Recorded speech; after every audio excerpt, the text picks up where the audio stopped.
Welcome to the Epilepsy Foundation Alabama podcast. My name is Sarah Franklin, and with me today is Scott Stantis. Before we get started, I want to thank Greenwich Biosciences for sponsoring this episode of the podcast. Thank you, Scott, for being with us today. Thanks for having me. Yes, and tell me, I know I knew your name for years growing up. You were a cartoonist that I always saw your cartoons, but tell me just a little bit about Scott Stantis. Who are you? Well, boy, that's a long story. I've been around for a while. Born and raised in Southern California, so of course ended up here in Birmingham. Worked for the Birmingham News for 13 years, was on the board of directors of the Epilepsy Foundation of Central and Northern Alabama, and then got lucky enough to get the job at the Chicago Tribune. And so I was there for 10 years, and about a year ago decided that it was time to make a change, and so I moved back. And you're currently doing some freelance cartooning. Yes, I'm still drawing for the Chicago Tribune. It drives me crazy because I'm still hearing from people, boy, we really miss you up here. I'm going, I'm still in the paper. Good Lord. So I do 2 cartoons a week for the Chicago Tribune. I also do one cartoon a week for Counterpoint.com, which is a startup, a very interesting one, which you can subscribe to for free. And I also am syndicated to about 400 newspapers through Tribune Content Agency. I also do a comic strip called Prickly City, which is around, you can find it everywhere. So yeah, things are good. I do.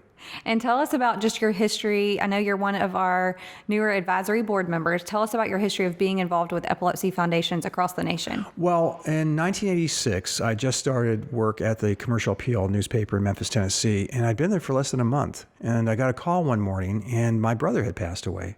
He had he had epilepsy and had been fighting it his whole life. He had a seizure in his sleep and passed away. And coming back to, out of the fog and trying to figure out how could I best, really honor his memory. The Epilepsy Foundation there at the time especially was very, very good and very well funded and well organized and was doing some really smart stuff. And I thought, this is what Mark would have wanted. And so got to the point where I started funding their summer camp and other things. And so, for instance, there can be an ethical issue when I give a speech, for instance. And I give a lot of speeches. And so instead of taking the honorarium and trying to figure out, can I take it? Can I spend it? What can I do with it? I just handed the check over to the Epilepsy Foundation. The same held true for reprint checks and stuff like that. So, and served on the board. So it all came together and seemed to be the right thing to do and the right way to go. Yeah, no, and that's really kind, because I know just from experience a few months on the job here, development is a big piece of having a nonprofit and being able to serve those that you're looking to reach out to. And so, even just getting the donations from board members and, you helping fundraise, that really does help. It sounds like the group in Tennessee, those kind of places too. And I know even recently you spoke to a Kiwanis group and then gave the honorarium to the Epilepsy Foundation. So we're really appreciative of that.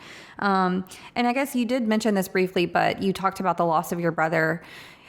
Share with us any details you're willing to share about that, how that affected your family. Did you see that coming at all? No, it really didn't. It was... now I'm 61 years old and have lost family members, and but that one still, I think about it every day, and I think about him every day. Marky and I shared a room. We grew up together. I was one of 4 boys. I was the youngest of 4 boys, and he was the one next in birth order to me. He had some developmental issues as well that he was combating. And so, going through school with him was really a pain, because the teachers would say, gee, your brother has all these problems that he works so hard. If you just applied yourself. I don't know. Thanks a lot, Mark. So he was a really important part of my life. And I think growing up with someone like that in your life teaches you a lot of valuable lessons. You hate bullies. You understand people who rage and fight and work hard to try to make a life when, they aren't given all the tools to do that. Dealing with epilepsy was kind of the number one issue we dealt with. He took medications, and some seem kind of archaic now. We talked to your board and talked to some of the doctors and so on. But back in the day, this took Mellaril and Demerol, and I'm trying to remember some of the others. Medication's come a long way. Yeah, it really has. It really has. For epilepsy too. And so how does that affect you? It affects you profoundly. I mean, I can't help but do that. And so going forward, I'll never forget we were living in Southern California, like I mentioned, and got the job in Memphis. My wife and I left on Christmas Day. It was really, this was just a bad episode because we're leaving family and friends and leaving in Southern California, so someplace we knew virtually nothing about. But my brother, Mark, we were getting into the car and he says, Scott, come over here. I go, yeah, Mark, what's up? He says, I just want you to tell you how proud I am of you. And that's the last thing he said to me, face to face before he passed away. And so, I just want to make him proud. Yeah. And that's what I'm working towards. And that's why I'm involved in this.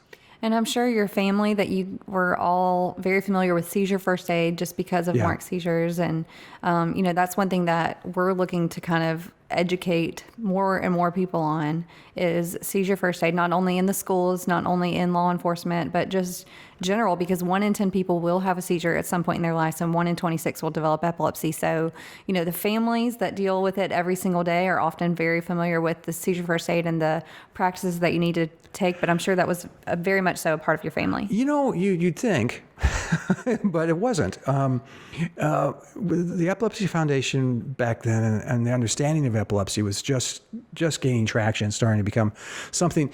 You have to understand, this was still the 60s, the early 60s, early to mid 60s, and there was still this weird kind of like, we don't talk about things about the family, and we don't, when he falls down, just, put a blanket over him or something,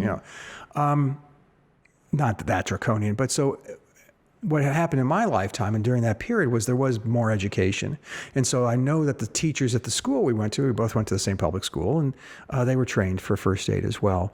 But as far as I was concerned, no, my parents weren't great at that. Well, and it might have been that now too, like, medical advances to hopefully now I know the doctors here in Alabama are sharing with families, these are the practices that you need to take when a seizure happens. Here are things to do to help minimize the risk. And us too at the Epilepsy Foundation, what can we do to help if there isn't a medicine that's helping completely control seizures, what are steps that need to be taken when seizures do occur? So right, and I actually took the course, and my wife took it with me online recently. So good. And we learned some new things we didn't know, and which is, you'd think, having grown up with it, you'd think I'd know this stuff, and I didn't.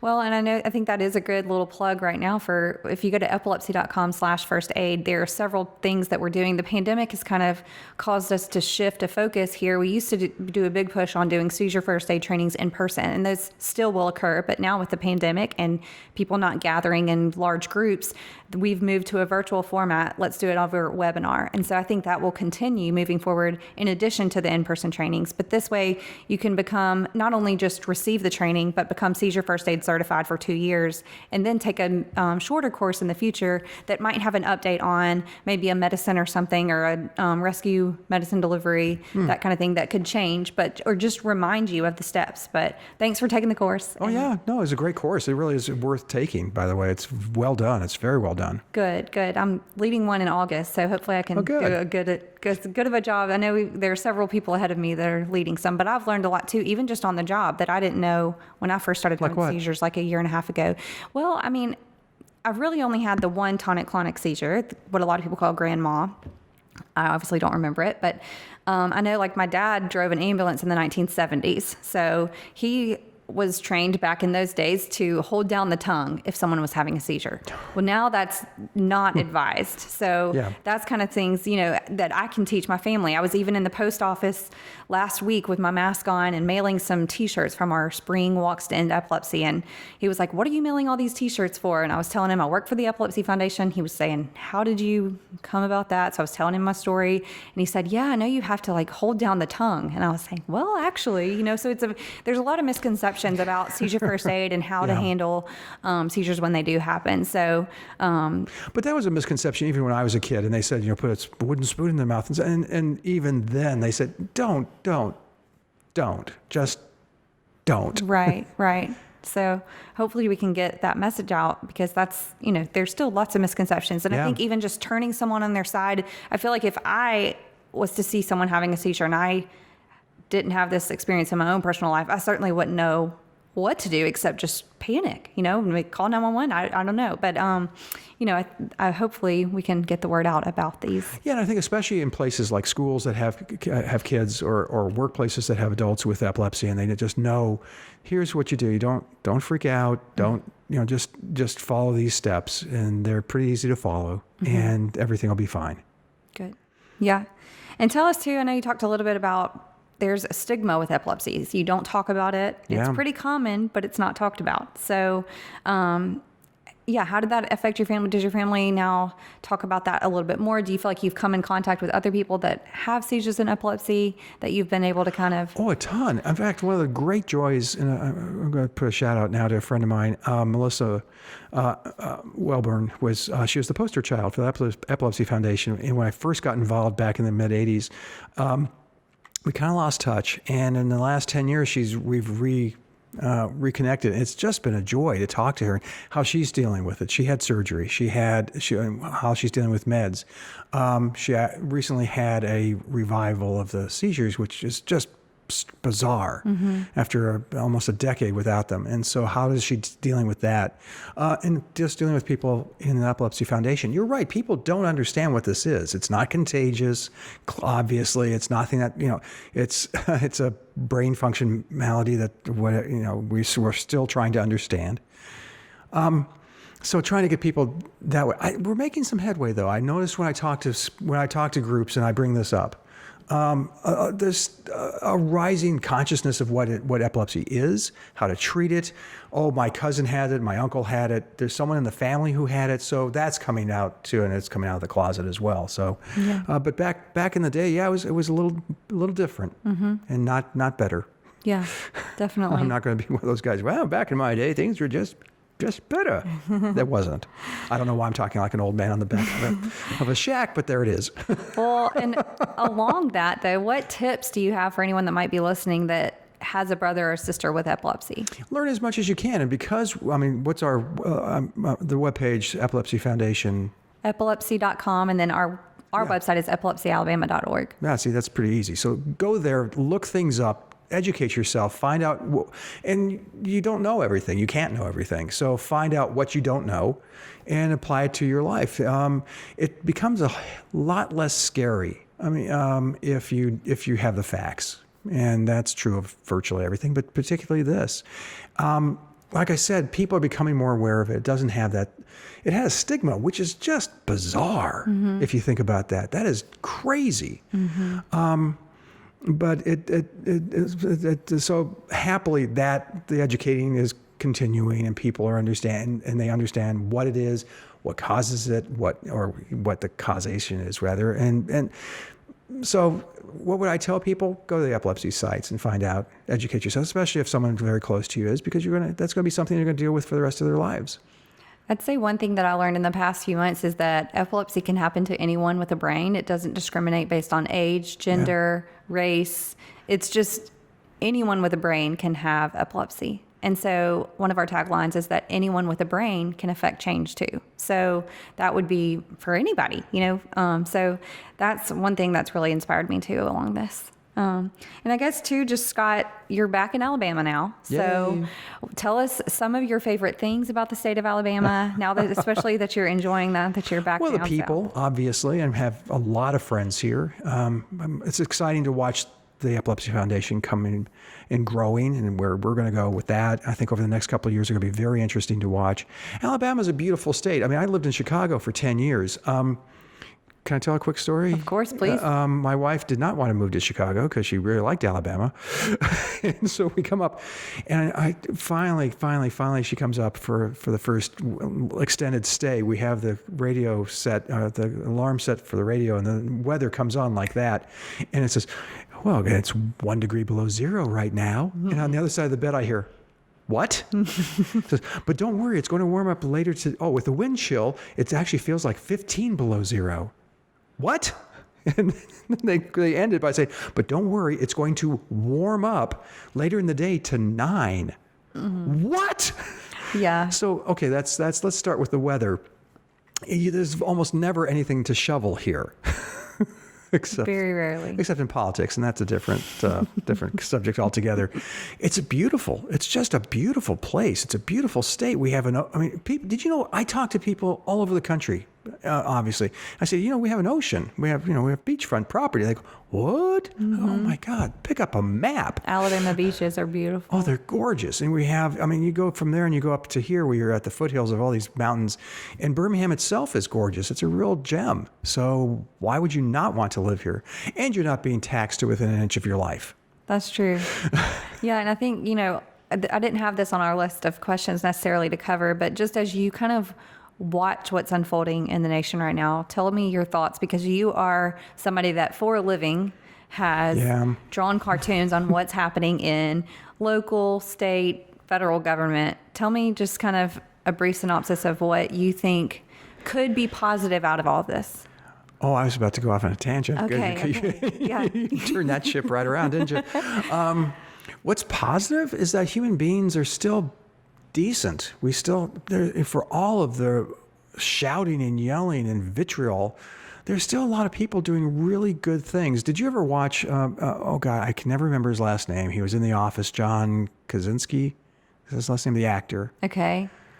Okay, let's just go with that. Let's go with that. But he did a thing called Some Good News, SGN. Yes, I have. The Office, it was just charming. Mm-hmm. It was just talking about how different people are doing nice things for people. And it happens every day. And it happens all the time here. And I know it happens all the time across the country and across the world, across the planet. That's what gives you hope, is that humanity, as we can be really stupid and mean, and we can conversely be very smart and very compassionate and very empathetic. And we're all kind of hoping for that day to come back, and it will.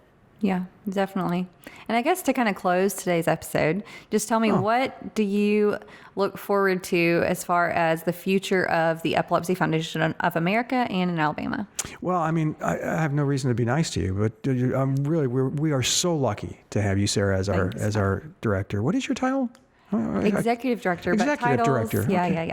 Okay, no, we are. We truly are, and we have someone. It's been a long time, and to have someone who's taking us, and the amount of work ahead of you is ridiculous. But I know you're going to do it, and you've done a phenomenal job. I read the reports, and we look at what you've done. But Sarah is a jewel. I just hope we get to keep you for a little while longer, because someone else is going to scoop you up, and then you're going to be like queen of all the nonprofits or something. But I look at what, the directions we have. The advisory board has a really strong sense of where to take this, I think. And and oh my gosh, I can't remember. Ballard. How do you forget that name? It's a great name, Ballard. It's just very strong name. It's a family name, I've learned from him. Is it? It sounds like it should be like from a romantic novel. Ballard's hairless chest thrusted thusly as she caressed his hair. I'm going to have to make sure he listens to your full episode. He will enjoy that. But you guys are just, sorry to be so Yankee, but you guys are doing such a great job, and you have great focus. You're taking us in the right direction. You're looking at what are the core needs of people with epilepsy in Alabama, and it's almost a Socratic approach, I suspect, to what are the priorities then. I worked with an epilepsy foundation that had a great deal of resources, and they did a lot of social stuff too. They had parties, they had stuff. One of the things I was thinking of is actually building a facility for the Epilepsy Foundation. That's what was kind of building towards last time I was in Birmingham. That would be more for social gatherings and people with epilepsy who can get together and not feel uncomfortable about tell each other stories and stuff. Support it wasn't group kind of thing. Yeah, well, yes and no, but it was really just here's some snacks and Cokes and lemonade, and just have fun. Yeah, and feel like you're not alone. Yeah, and that's, I think, a huge thing. With Mark, it felt very lonely going back to my childhood, because there wasn't anyone else in our area that had it that I knew of. Right. So, it can be very isolating. Yeah. And so that's what I think that's the direction I see the Epilepsy Foundation of Alabama going now. And that's, first off, how do you help the family and the people who have epilepsy? I think help with medications. How do you get them? How do you afford them? Okay, I was going to go on a tangent. I'm going to not do that either.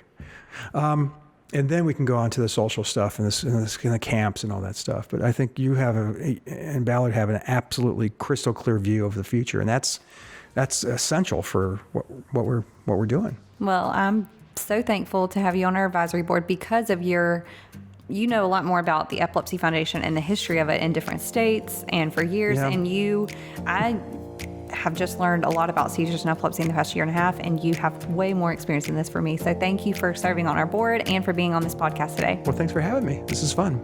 Great. Thanks, Scott. Again, we want to thank Greenwich Biosciences for sponsoring this podcast. If you're interested in also supporting the Epilepsy Foundation, visit www.give26.com and consider giving $26 for the 1 in 26 people that will develop epilepsy in their lives. My name is Amy Padgett, and I'm honored to be speaking to you virtually today on behalf of Greenwich Biosciences and our entire team. As a sponsor of these podcasts, Greenwich Biosciences is proud to partner with the Epilepsy Foundation for events like this to help people stay connected in this virtual environment. We are united in what we are trying to accomplish here today, to raise epilepsy awareness, to have a positive effect on care, on research, and on the lives of those who are impacted by seizures. There are so many families who wake up every day to the reality of epilepsy. There are people listening to this right now who have been fighting against it their entire lives. And there are others who are not able to join us today. But as a community, we will never give up the hope that in one day we will overcome the challenges of living with this disease. This is what drives us. You may know us best as the company researching and delivering FDA-approved cannabinoid medicines to help address serious conditions, but also know that our focus is you. Patients and families are at the center of everything we do, and we strive to make a positive and meaningful difference in their lives, in your lives. Today and every day, we are proud to be here with you, virtually and in real life, to raise awareness, take action, and continue the fight to end epilepsy. And thank you for allowing us to be a part of this event.